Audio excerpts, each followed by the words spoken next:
से ज्यादा हो गया। जो ऑडियो वायरल हुआ था, ट्विटर बबुआ पिता के लिए रोजगार खोज लिए, क्या मामला है? नजरिया पेश करिए माननीय तेजस्वी यादव जी। हर बात पर ट्वीट करते हैं और पिताजी के इस राजनीतिक गुनाह पर जुबान कौन गया है कि राजनीतिक टॉन्सिल बढ़ गया, कि राजनीतिक हलंत लग गया है।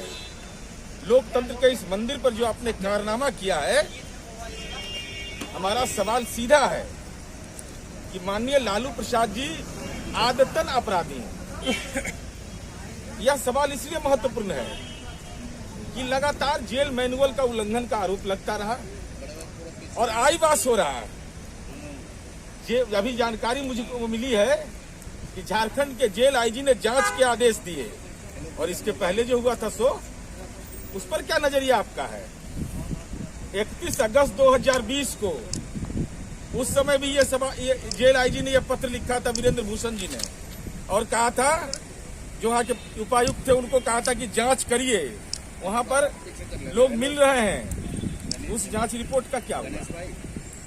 31 अगस्त 2020 को जेल आईजी झारखंड ने इस संबंध में जांच के आदेश दिए थे कि लालू प्रसाद के द्वारा अवैध रूप से मुलाकात किया जा रहा है, जो सर्वथा नियम विरुद्ध है। और आज पुनः जांच का आदेश। ये जांच का आदेश किस बात का? क्या प्रमाण चाहिए आपको? एक प्रमाण नहीं, कितने प्रमाण मीडिया ने दिखाया कि लोग लगातार मिल रहे हैं। वहां के डॉक्टर ने रिपोर्ट दिया कि इनको कोई परेशानी नहीं है। इसलिए हम यह समझते हैं कि लगातार देखिए मानसिकता लालू प्रसाद का और उनके परिवार का, ये राजनीति के 9 सामंत लोग हैं। इनको जब भी मौका मिला है, इन्होंने समाज के कमजोर तबके को ही टारगेट किया है।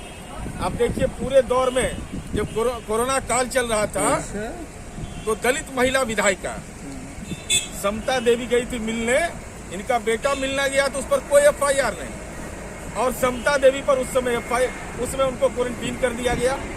आज भी मौका मिला तो इन्होंने भाजपा के दलित विधायक को ही फोन, माने इनका सॉफ्ट टारगेट रहता है दलित। माननीय लालू प्रसाद जी और उनके कुनबे को यह समझना चाहिए कि समय बदला है, दौर बदला है। अब तो देश का प्रथम नागरिक दलित समुदाय का हो रहा है। इसलिए आपके किसी भी जालसाजी में और फरेब में कोई दलित समूह के लोग नहीं पड़ने वाले हैं। लेकिन इसलिए मेरा यह कहना है, कौन है वो इरफान, किसने आदेश दिया? और जेल के अंदर व्यक्ति कोई है जो जेल की सलाखों के अंदर है? हम यह चाहते हैं झारखंड सरकार इसको स्पष्ट करे कि जेल के अंदर कोई कैदी है, सजा याफ्ता कैदी है, उसको सेवादार बहाल करने का अधिकार किसने दिया? सेवादार अगर बहाल होगा तो जेल के अंदर रहने वाला कैदी होगा, बाहर का व्यक्ति को जो सेवादार कैसे बन गया? अगर ये सही खबर है, इरफान नाम का व्यक्ति उनका सेवादारी कर रहा है, तो उसको ये अधिकार किसने दिया? ये बाहर के लोग कैसे? हाँ फिर आप बोलिए। उसके बाद दूसरा सवाल मेरा है कि ये लगातार 4 सितंबर 2020 को वहां के केली बंगला में उनको शिफ्ट किया गया। वहां के डॉक्टर ने यह कहा कि इनको कोई अब दिक्कत नहीं, इनको वापस होटवार जेल भेजा जाए। तो होटवार जेल क्यों नहीं भेजा गया? यह सवाल हमारा है और हम ये जानना चाहते हैं।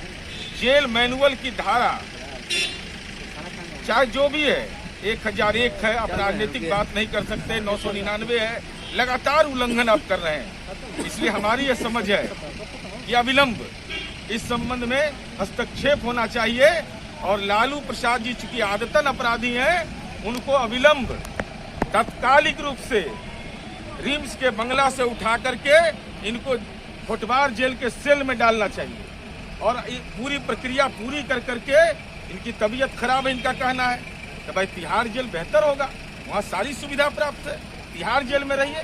और अगर नहीं ये काम झारखंड की सरकार करेगी तो भ्रष्टाचार पर नजरिया कैसा है? क्या भ्रष्टाचार के मामले में कोई व्यक्ति दोषी हो, क्या उस पर विधि सम्मत कार्रवाई न्यायालय करे और उसको सारी सुविधा दे करके क्या भ्रष्टाचार को पोषित करना चाहते हैं? और ये सारे प्रकरण होने के बीच के दौर में ही झारखंड के मुख्यमंत्री जी आप भी संदेह के घेरे में हैं, क्योंकि जेल आईजी के पत्र के बाद आप मिलने गए हैं उनसे इसलिए मेरा सवाल है, हेमंत सोरेन जी चुप्पी तोड़िए, राहुल गांधी जी चुप्पी तोड़िए इस सवाल पर। और ट्विटर बबुआ की तो लाचारी है। हालांकि वो कहते हैं कि हम अपने माँ पिता के लिए माफी मांगते हैं, कोई गलती हुआ है, इस गलती के लिए माफी मांग रहे हैं, ये स्वीकार्यता आपकी है। इसलिए हमारी समझ है कि जितना जल्द से जल्द हो इस संबंध में अविलंब झारखंड सरकार को कार्रवाई करके दिखाना चाहिए। ट्वीट डिलीट कर दिया गया है सुशील मोदी का। अरे जेल आईजी ने जांच का आदेश कैसे दे दिया? झारखंड के जेल आईजी ने जो अभी मीडिया में खबरें आ रही हैं कि जांच का आदेश दिया, ये जांच किस बात का? आईवास कर रहे हैं क्या? माननीय सुशील कुमार मोदी जी ने जिस मामले को प्रतिवेदित किया वो तो ऑडियो बजाता है। कहाँ कोई कह रहा है राष्ट्रीय जनता दल का व्यक्ति कि वह गलत है तो मानहानि का मुकदमा करिए। आप तो मुकदमा स्पेशलिस्ट हैं, आपको तो इतना वकील आपके पास है, तो डर लग रहा है। अरे स्वाभाविक रूप से लोकतंत्र के इस मंदिर को कलंकित किया इन्होंने, तो अब ये परेशानी की अवस्था में है। इसलिए हमारी समझ है कि अविलंब लालू प्रसाद को कोटवार जेल के सेल में डालना चाहिए और साथ ही साथ इनको जी पूरी प्रक्रिया पूरी कर करके इनको तिहाड़ जेल भेजना चाहिए, सेल में, जहां चिकित्सीय व्यवस्था भी अच्छा रहेगा और भ्रष्टाचार के खिलाफ जो देश की जनता की मानसिकता है तो लोगों के दिल पर भी आएगा कि ऐसे मामले में सरकार भी कारगर रूप से हस्तक्षेप करे। सर, ये बताइए कि लालू यादव पर PIL भी दाखिल हो चुका है, तो क्या कहेंगे?